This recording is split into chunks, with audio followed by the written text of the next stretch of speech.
member is Sangma ji. Honorable member Sangma ji, please. Nothing will go on record. Yeah. Nothing will go. Thank you, Mr. Chairman, sir. It was unfortunate during the budget presentation by the finance minister.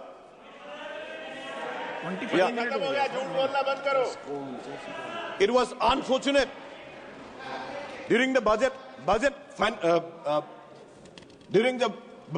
presentation, Mr. Chairman, sir, we could see our citizens of India were shackled, chained, and brought as a prisoner from the USA. How do we expect that this budget will be so beautiful? We should learn from the past. They've been expressing their, praiseness about this budget and from the previous also. But how do we expect when thousands of Indians are being pushed back from the other country, chained and shackled? It's an shame for us. If the budget is so good, why our own citizens are fleeing from our own India to get a better job in the other countries? Is it not fair enough to see what are the actual issues that is happening within our country? Mr. Speaker, sir. Mr. Chairman, sir. External Affairs, you have given a statement in the Parliament. No, sir, I'm talking about the budget, No, sir. no, I'm no. coming to the budget. No. Because this budget reflects. If the budget is so good, our own people. Go to the statement also. No, our own people. Go on. Yes, sir. Our own people would not have left, risk their life to, go other country illegally. Just imagine illegally going and then be shackled and chained and then pushed back to our own country. See, imagine how and why they are risking their life, because we cannot provide them a good job, good employment, and good environment. So this is why they are running away from our country. There are lots of questions asked by our parliamentarian, Mr. Chairman, sir. Do we have to take unflinching realism to take such answers? Mr. Chairman, sir, this government's methodology and the purpose of defining financial budget to planning futures seems to have drifted away steadily from the realism. The budget seems to have boxed in a dysfunctional manner, Mr. Chairman, sir. Therefore, I would like to focus in few areas. There was a quote by our father of the nation: if we want to teach real peace in this world, we should start educating children. This is a famous quote by our father of the nation, Mahatma Gandhi. Now we talk about the education, Mr. Speaker, sir. The right of education has totally collapsed under the Sangma SSA. No amount of funding can revive, because it is only completely destroyed unless and until a complete overhaul is the only solution, by giving district, block level and village level new restructured institutions, and policy is the only option.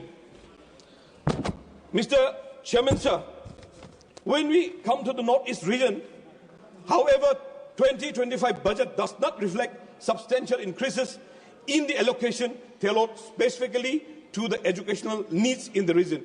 Northeast, including Meghalaya, Assam, Arunachal Pradesh, face a higher school dropout rates due to the socio-economic factors.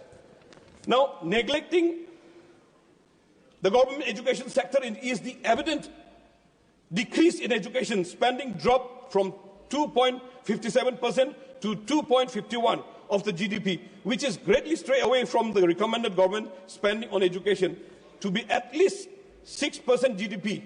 That is National Education Policy 2020. Mr. Speaker, sir, Mr. Chairman, sir, now we have seen the budget fell short for addressing key problems despite announcing grand plans. If we fail to make announcement with the substantial fund, particularly areas such as agriculture, education and development and urban development. Mr. Chairman, sir, now when you look at the scholarship for the minorities and for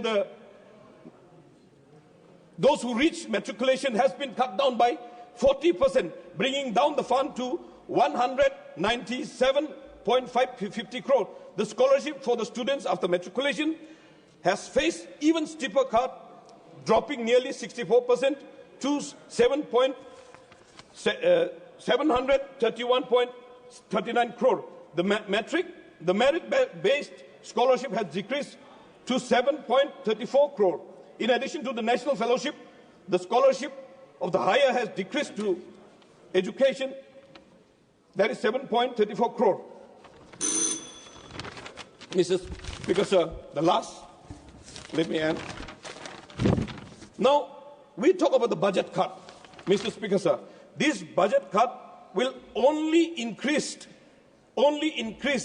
and reduced in spending in other areas. This is only for certain rich people. Yesterday, our parliamentarian has spoke about this particular budget, whereas the poor tend to spend every single money that he has earned.